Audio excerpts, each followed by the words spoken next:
पहले का समय है, अरब में गुलाम प्रथा थी। आदमी को भी पहले खरीदा और बेचा जाता था। तो वहां गुलाम प्रथा थी।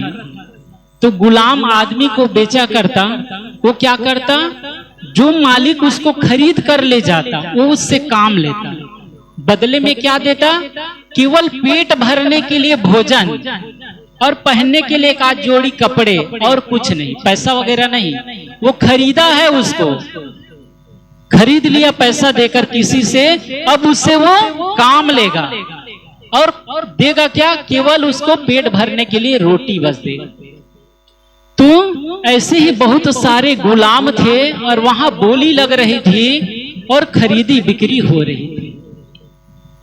एक महात्मा उधर से गुजरे तो एक गुलाम के पास जाकर कहने लगा कि क्या आप बिक गए हैं?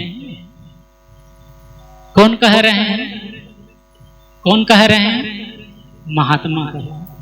जो ठीक से सुनेगा वही उत्तर देगा, और सुनेगा नहीं तो पूछूंगा तो फिर बताएंगे नहीं। विद्यार्थी जो इधर उधर रहता है ना, उसी को मास्टर पूछता है, देखता है उसका ध्यान इधर उधर है तो मास्टर उसी को पूछता है। तो महात्मा उस गुलाम के पास जाकर कहने लगे, क्या तुम बिक गए हो? उस गुलाम ने कहा, हाँ महाराज, मैं बिक गया हूं। महात्मा ने कहा, कहां जाओगे? गुलाम ने कहा, जहां मालिक ले जाएगा वहीं जाएंगे। कहां रहोगे? जहां मालिक रख लेगा वहीं रहेंगे। क्या खाओगे? जो मालिक खिला देगा वही खाएंगे। क्या काम करोगे? जो मालिक काम बताएगा वही काम। उसकी बात सुन करके महात्मा दंग रह गया। उन्होंने कहा, ये गुलाम अपने मालिक के लिए कितना समर्पित है, और इसका मालिक बदले में क्या देगा? केवल 2 वक्त की रोटी देगा। ये रोटी के लिए अपने मालिक के प्रति कितना समर्पित है। मैं अपने रब, अपने मालिक, अपने परमात्मा के प्रति कहां इतना समर्पित हूं? मेरे अंदर वो समर्पण, वो श्रद्धा, वो प्रेम, वो भक्ति इतनी कहां है जितना ये गुलाम का समर्पण है। गुलाम की बात सुनकर वो और नए ढंग से साधना में, भक्ति में लग गया और अपना उद्धार किया, अपना कल्याण किया।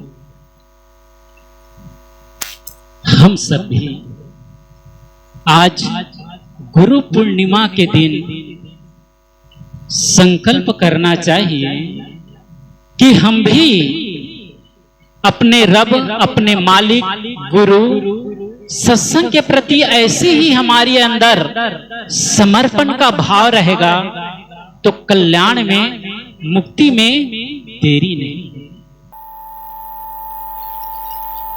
तो जहां समर्पण आएगा, जिस प्रकार आप भोजन बनाते हैं, यदि भोजन बनाने के प्रति आपके अंदर समर्पण नहीं है तो उतना स्वादिष्ट भोजन नहीं बनेगा।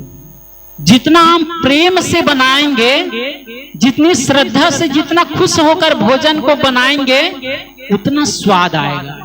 और ऐसे बेमन से क्या करें, हमरे कपाल पर सब पड़ गया, हम ही को सुबह शाम भोजन बनाना पड़ता है। ऐसे ही मन को बोझिल करके, मन को आसान करके भोजन बनाएंगे ना, भोजन में वो स्वाद नहीं रहेगा। आप दुकान करते हैं, यदि दुकान के प्रति समर्पण है, वहां सुबह शाम समय देते हैं अधिक से अधिक, तो फिर वो दुकान में वृद्धि होगी। आप कहीं बिजनेस करते हैं, कहीं नौकरी करते हैं, जहां समर्पण आएगा, जहां पूरा आप निष्ठा से काम करेंगे, थोड़े ही दिन में देखेंगे आप बहुत ऊंचे उड़ जाएंगे। कई लोग ऐसे लगते हैं उसकी ईमानदारी, उसके समर्पण, उसके प्रेम को देखकर कोई ऐसे मालिक होते हैं वो रहते सामान्य स्थिति में, उसको कहां से कहां पहुंचा देता है। ये आदमी बहुत अच्छा है, ये बहुत ईमानदार है, उसको और ऊंचे पद पर उसको बैठा देते हैं, उसकी तनख्वाह और बढ़ा देते हैं। किसकी? जिसके अंदर समर्पण होती है। कई लोग होते हैं ना, यही जब हम लोग आश्रम में काम चलता था तो कोई ऐसे मिस्त्री आते थे, वो बस एकाकीट धीरे धीरे गिनती कर करके जोड़ रहे हैं, किसी प्रकार टाइम पास कर रहे हो, बार बार घड़ी देख रहा है, अरे इतना देर हो गया, कब 1 बजेगा, कब भोजन कटा। वो काम को नहीं देख रहा है कि काम कितना हुआ है, वो घड़ी देख रहा है कि इतना देर हो गया, कब 1 बजेगा तो भोजन करने जाएंगे। अब फिर भोजन किया, थोड़ा देर हुआ, घंटा भर, अब कब 6 बजेगा, 5 बजेगा, घर कब जाएंगे। तो जो काम कर आ रहा है वो भी तो देखेगा, भाई पैसा दे रहा है आपको इतना, तो इतना काम होना चाहिए, इतना काम हुआ नहीं। तो ऐसे खाली टाइम पास करते रहेंगे तो 2 दिन आए फिर गए, 2 दिन आया फिर यहाँ से कहीं दूसरी जगह गए, वहां भी ऐसे। जो आदमी काम के प्रति समर्पण नहीं रहेगा उसको काम तो मिलेगा, लेकिन उसके जो काम करने का रंग ढंग देखेगा, वो 2 दिन करेगा, वहां छुट्टी वहां छुट्टी, उधर जा, ठीक है तुम बाद में आना, ऐसा कह देगा मालिक। और जिस आदमी को देखेगा ये बहुत अच्छे, कहेगा तुम कहीं जाना मत, और 50-100 रुपये ज्यादा ले लेना, लेकिन तुम ही आना यहाँ, ये काम जब तक पूरा ना हो जाए करते रहना, ये कहा जाता है। उसको फिर काम मिलने में कमी नहीं रहती, वो जिधर जाता है उसको काम मिला करता है। काम के प्रति समर्पण। इसी प्रकार जब हम बाहरी काम के लिए जब समर्पित हो जाते हैं तो कितना हमको सफलता मिलती है। ऐसी ही जब हम धर्म के प्रति समर्पित हो जाते हैं तो धर्म हमें आगे बढ़ाता है, धर्म हमारी रक्षा करता है, धर्म हमारा साथ देता है, वही हमारा असली मित्र है। धर्म ही हमारा असली मित्र है। और जो संसार के जो रिश्ते नाते वो धोखा दे देगा, लेकिन धर्म, जो व्यक्ति धर्म की शरण में है, धर्म को अपना मित्र बना लिया, वो व्यक्ति कभी धोखा नहीं खाता। सत्य माता पिता ज्ञानम, धर्मो भ्राता दया सखा, शांति पत्नी क्षमा पुत्रा, सठेत मम बांधवा। हमारे ऋषिगण कहते हैं सत्यम माता, सत्य ही मेरी माँ है। माँ के प्रति किसी बच्चे का प्रेम देखिए, और माँ का अपने बच्चे के प्रति समर्पण देखिए। अटूट रिश्ता होता है, अटूट संबंध होता है, ये प्रेम बहुत प्रगाढ़ होता है। और माँ की जगह कोई दूसरा ले भी नहीं सकता है। इसलिए माँ सर्वश्रेष्ठ है। इसलिए हमारे जो शास्त्र है, सबसे पहली बात यही कहा गया है, मातृदेव भव। क्या कहा गया है? आप लोग दोहराइए तो। मातृदेव भव, पितृदेव भव, और क्या है? अतिथि देव भव, आचार्य देव भव। 4 देवता माने गए हैं। कितने देवता माने गए हैं? कौन कौन से देवता माने गए हैं? सबसे पहली देवता मातृदेव भव, पितृदेव भव, अतिथि देव भव और आचार्य देव भव। मां देवता है। कहा गया यदि कोई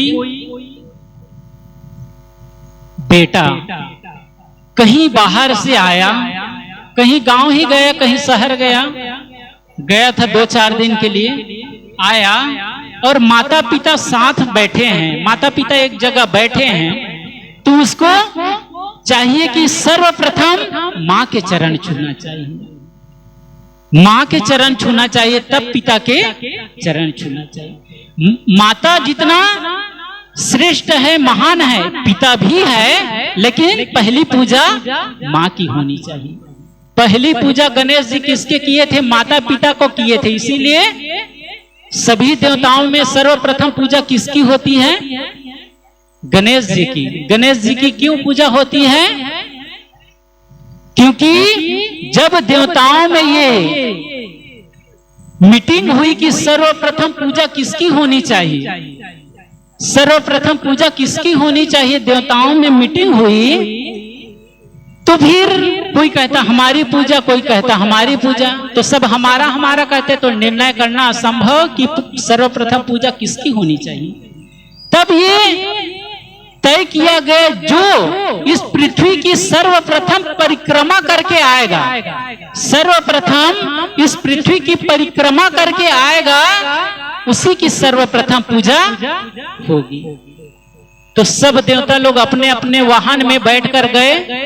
किसी का बाघ था, शेर था, किसी का मयूर था, किसी का हंस था, किसी का भालू था, किसी का गधा था, किसी का और कुछ था, किसी का उल्लू था, कोई आसमान में उड़ने वाले, कोई जमीन में दौड़ने वाले। तो सब लोग अपनी अपनी वाहन पर बैठ करके गए जल्दीबाजी में पृथ्वी की परिक्रमा करने के लिए। गणेश भगवान देखते हैं कि भाई हमारा वाहन तो सबसे छोटा है। कौन सा वाहन है गणेश जी का? चूहा। तो कहते हैं ये आसमान में उड़ने वाले और इतना तेज दौड़ने वाले जमीन पर, इसकी बराबरी का हमारा छोटा सा सारथी कर पाएगा?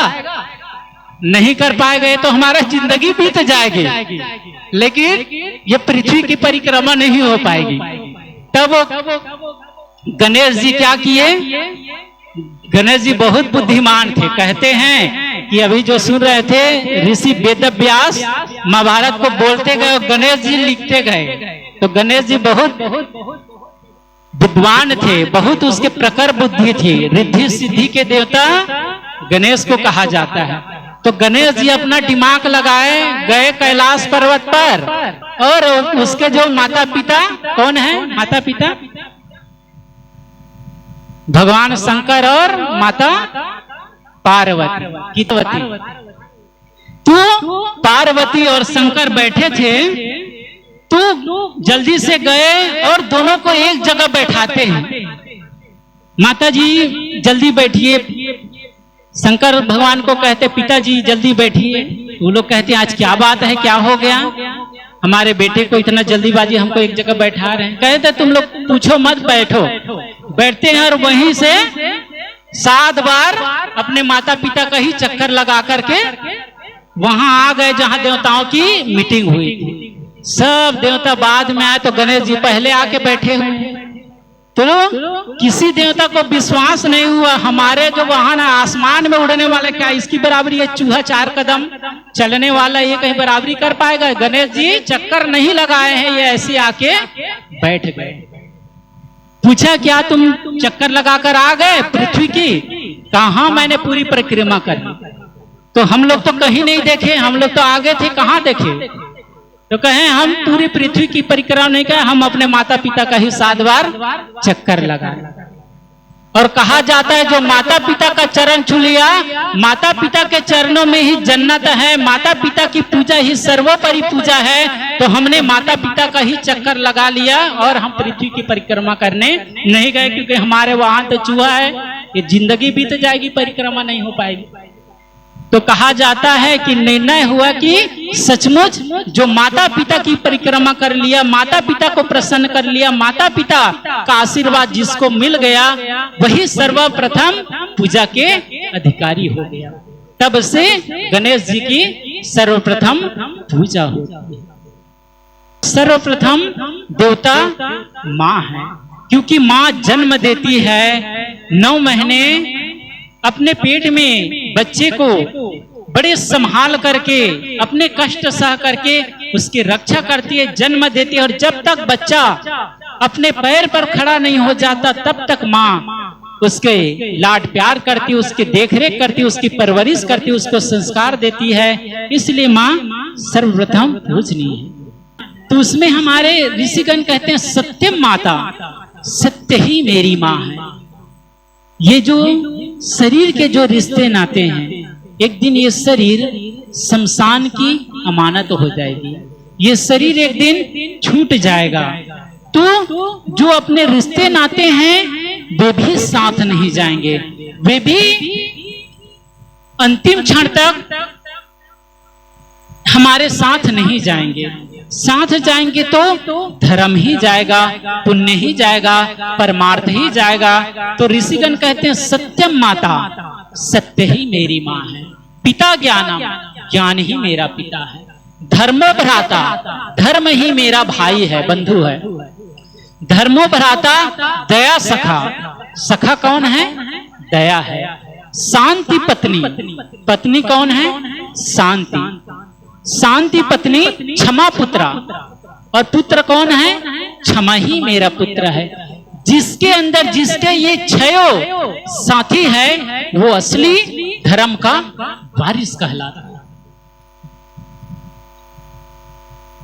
तो जो धर्म का वारिस हो गया, जो धर्म के पथ पर चला, उसका बेड़ा पार है, उसका कल्याण है। आज जब तक हमारा शरीर चल रहा है, आज हम कुछ अपने मेहनत कर पा रहे हैं, तो आज ही अभी ही हमें कुछ पुण्य करना चाहिए अंतिम क्षण के लिए, क्योंकि आज हम कमा रहे हैं, आज कुछ कर रहे हैं, तो आज हम सेवा कर सकते हैं। एक दिन जीवन में ऐसा आता है, आपका ही कमाया हुआ पैसा है, आपका ही बनाया हुआ घर है, एक दिन यदि संस्कार नहीं दिया गया तो जिस बेटे बहू से आप बहुत अपेक्षा किए थे, वो बेटे बहू भी कोई कोई घर से निकाल देते। जिस घर को आपने बनाया है, बड़ी उम्मीद, बड़ी आशा, बड़ी मेहनत करके, वो घर भी एक दिन छोड़ना पड़ जाता है। एक दिन ऐसा परवश हो जाते हैं कि आपकी ही संपत्ति, आपकी ही संपत्ति है, लेकिन आप पुण्य करना चाहें, धर्म करना चाहें, तो धर्म भी नहीं करें।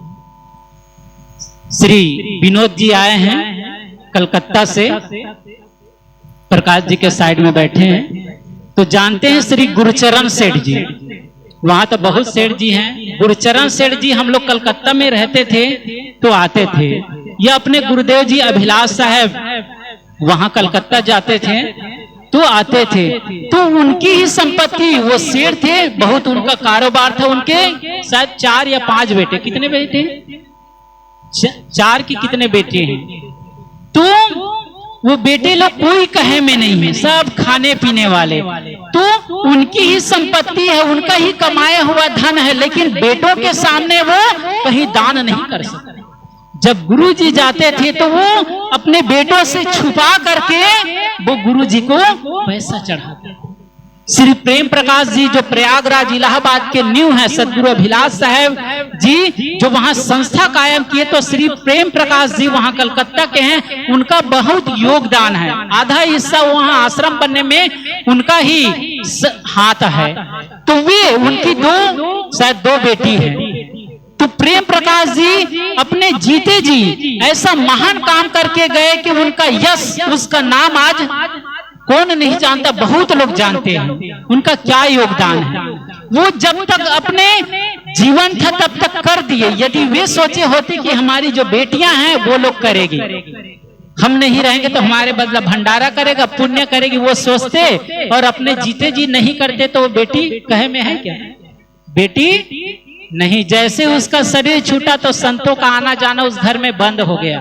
धर्म को मानती नहीं, कोई पूजा पाठ अपने रंग से करती होगी, देवी दुर्गा, काली दुर्गा जो मानती होगी, लेकिन जिससे उसके पिताजी जुड़े थे, जिसने सारी प्रॉपर्टी उनके नाम में कर दी, वो लोग नहीं है, 5 पैसा धर्म में लगाने वाले नहीं।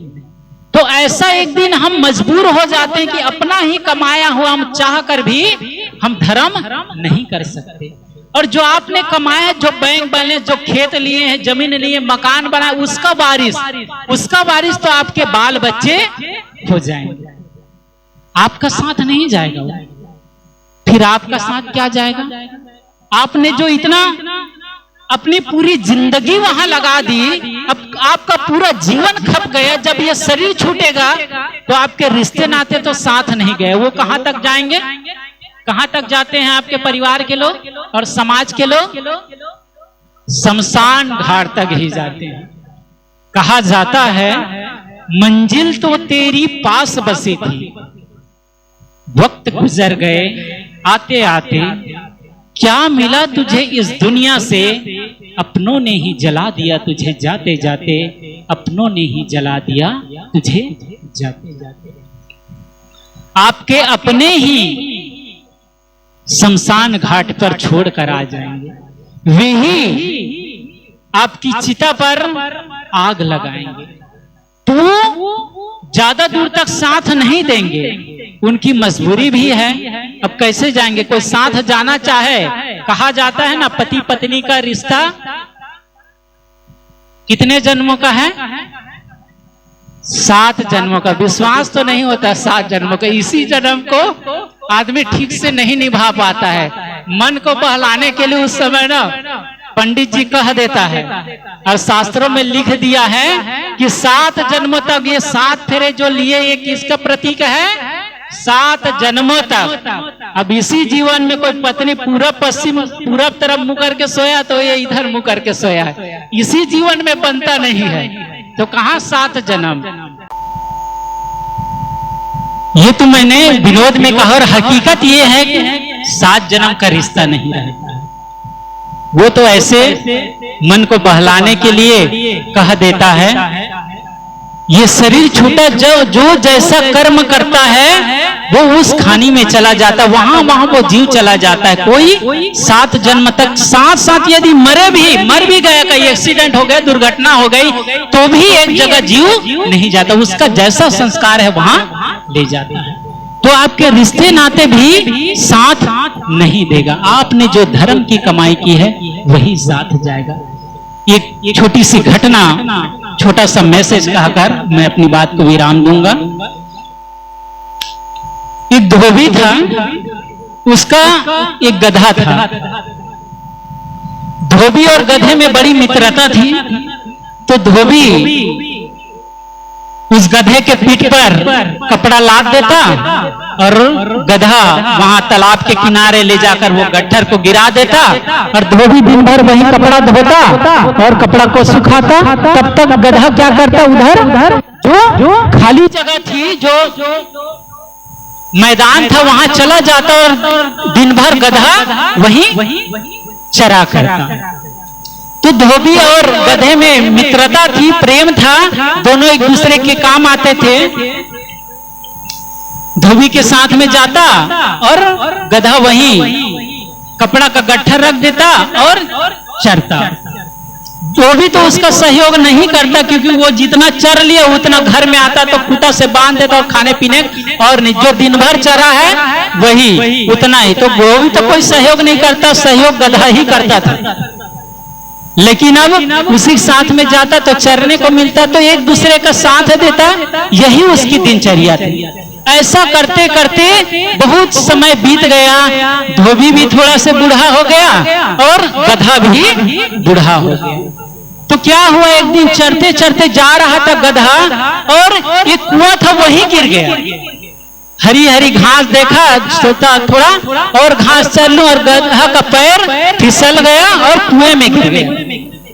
हालांकि कुएं में पानी नहीं था, इसलिए गधा मरा नहीं, जीवित था और लगभग 15-20 फीट रहा होगा। तो सब सारे कपड़े धो लिए, कपड़े सूख गए। तो रोज तो वो गधा चर के समय जान जाता कि अब चलने का समय आ गया। जैसे अंधेरा होने लगता, गधा वही घाट पर के आके खड़ा हो जाता और वो गट्ठर बांध के पीठ पर रख देता, घर आ जाता। उस दिन देखता है कि गधा क्या बात है, आ ही नहीं रहा है। इस समय तो रोज गधा आ जाता था, आज आ नहीं रहा है, क्या बात है। वो गया खोजने के लिए, खोजते खोजते थोड़ी दूर गया तो देखता क्या है कि एक जगह कुछ लोग खड़े हैं, जो किसान लोग थे, खेत में काम कर रहे थे। वे लोग आ गए हैं और चारों तरफ घेरा किए खड़े। वो भी गया, क्या हो गया, क्या हो गया, यहाँ क्यों भीड़ लगाया है? तो वहां नजदीक जाके देखते हैं तो वही उसका जो गधा बहुत देर से खोज रहा था कुआं में गिर गया। धोबी ने कहा ये जो गधा तुम देख रहे हो ये मेरा गधा है और मैं खोजते खोजते परेशान हो गया, इसको किसी प्रकार निकालो, जाने का बेला आ गया, समय हो गया, निकालो। तो उस समय कोई आधुनिक समय नहीं था कि कोई ऐसा तकनीक हो कि उसको गधा को बांध छान के निकाला जाए। रस्सी से गधा वजन, रस्सी से कहाँ खींचाए गधा, तो निकालने का देखिए कोई उपाय नहीं है। तो किसानों ने कहा निकलने का तो कोई उपाय नहीं है, अब क्या करें, ये गधा यही मर जाएगा तो हम लोग को खेत में काम करना बड़ा मुश्किल हो जाएगा, बहुत गंध आएगी, बहुत बदबू फैल जाएगा, हम ही लोग बीमार पड़ जाएंगे, तब क्या करें, और निकालना भी संभव नहीं है और गधा जी भी रहा है, मरा भी नहीं है। तो धोबी को कहो अब क्या किया जाए, तुम्हारा गधा तो निकल नहीं रहा। तो धोबी कहता अब क्या किया जाए, नहीं निकल रहा है तो क्या करे, उस पर मिट्टी डाल दो, उस पर मिट्टी डाल दो, नहीं निकल रहा है। अब गधा उसको सोच करके उसकी बात सुन करके बहुत पछताता है, जिसकी सेवा करते करते मेरी पूरी जवानी चली गई, मेरी जिंदगी बीत गई, मैं सोचता था ये मुझसे बहुत प्रेम करता है, ये तो स्वार्थवश प्रेम करता था, मैं इसका गट्ठर लाद देता था इसीलिए मुझसे प्रेम करता है, अन्यथा मुझसे प्रेम नहीं, हालांकि मैं मर जाता तो मिट्टी डलाता बात अलग थी, अब जीते जी मुझे मार डालेगा, ये तो बड़ा बेईमान निकला ये धोबी, बहुत बेईमान निकला ये, जिसको मैं अपना साथी समझता था वही मुझे अंतिम में धोखा दे दिया जब मेरे ऊपर मुसीबत आ गई। तो लोगों ने कहा फिर देरी किस बात की, लाओ कुदाल और मिट्टी डालना शुरू करो। अब गधा तो सोचता अब तो बचने वाले नहीं हैं, अब देखते हैं कोई उपाय नहीं, अब क्या करें, पहले तो उम्मीद लगाए थे लोगों से हमको निकाल देगा, लेकिन देखते हैं कि ये लोग अब मेरे काम आने वाला नहीं है। तो गधा देखता है अब इन लोग से आशा करना बेकार है, तो गधा आंखें बंद करता है और अंतिम समय में मरती बेला परमात्मा को याद करता है। जीवन भर किसको याद करता था, वो धोबी को याद करता था, अब देखा धोबी धोखा दे दिया, तब किसको याद करता था, वो अंतिम समय में भगवान को याद करता है कि हे भगवान बेसहारों का सहारा, क्या कहते हैं आप लोग, बेसहारों का सहारा तू ही है, अब तेरा ही आसरा है सब जगह, तब देखते हैं अब कोई उपाय नहीं है निकलने का। जैसे वो परमात्मा को याद किया, आंखें बंद की, अंतिम समय में कम से कम जाते बेला तो भगवान को याद कर लूं, तो जैसे ही भगवान को याद किया मन शांत हुआ, तो उसको एक फिर आइडिया सूझा, एक थोड़ा सी कुछ बातें मन में आई, जो लोग मेरे ऊपर मिट्टी डालेंगे तो एक साथ तो डालेंगे नहीं कि कोई ट्रैक्टर आए, कोई जेसीबी आए और एक साथ डाल, जेसीबी का समय था नहीं तो निकल गया होता गधा, तो जेसीबी तो था नहीं, एक एक कुदाल मिट्टी खींच खींच के ये लोग डालेगा। तो मैं ऐसा करूंगा जैसे ही मेरे ऊपर मिट्टी डालेगा मैं थोड़ा अपने पीठ को हिलाऊंगा जिससे मिट्टी नीचे हो जाएगी और मैं अपने पैर को थोड़ा मिट्टी से ऊपर उठा दूंगा। तो वैसा उपाय लगाया गधा, धीरे धीरे सब मिट्टी डालने लगे, गधा अपने पीठ को हिला देता जिससे मिट्टी नीचे हो जाती, और जब मिट्टी नीचे हो जाती अपने पैर को भी ऐसे एक एक पैर करके ऊपर कर, ऐसे सब लोग डालते गए, धीरे धीरे करके गधा ऊपर हो गया। धोबी तो देख करके बहुत खुश होता है, मैं तो सुबह से परेशान था कि ये बोझा कौन ले जाएगा, अच्छा हो गया कि तुम ऊपर आ गए, अब चलो अंधेरा हो रहा है, चलो मेरा गट्ठर वहीं घाट पर रखा है, चलो मेरे साथ। गधा उसको जोर से फटकारता, भगो बेईमान कहीं का, तुम तो मुझे जीते जी मिट्टी मारने में तुले हुए थे, मैं तो किसी प्रकार भगवान की कृपा से बच गया और मैं निकल गया, तो तुम कहते तुम मुझे स्वार्थवश प्रेम करते हो, मुझसे प्रेम तुम्हारा नहीं है, तुम वो बोझा ले जाना, तुमको बूढ़े हो गए, तुम भी ले नहीं जा पाओगे, इसलिए तुम मेरे से प्रेम अब दिखा रहे हो, जब मैं ऊपर आ गया तुम मेरे से प्रेम नहीं करते, तुम भागो यहाँ से, अब मैं जा रहा हूँ जंगल, मैं जा रहा हूँ जंगल, वहीं परमात्मा का भजन करूंगा, भक्ति करूंगा, अब मैं तुम्हारे साथ में नहीं जाऊंगा। वो बुढ़ापे में गधा को भी ज्ञान हो गया, लेकिन हम सबको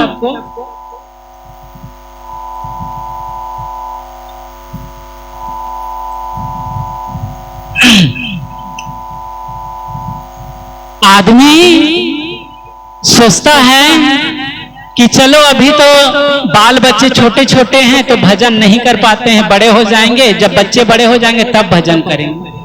उसके बाद सोचता है बाल बच्चों की शादी हो जाएगी तब भजन में लगेंगे। बाल बच्चों की शादी हो जाती तब सोचते अरे थोड़ा पोता पोती के मुंह देख लेते तब थोड़ा ठीक होता, तब भजन में लगते।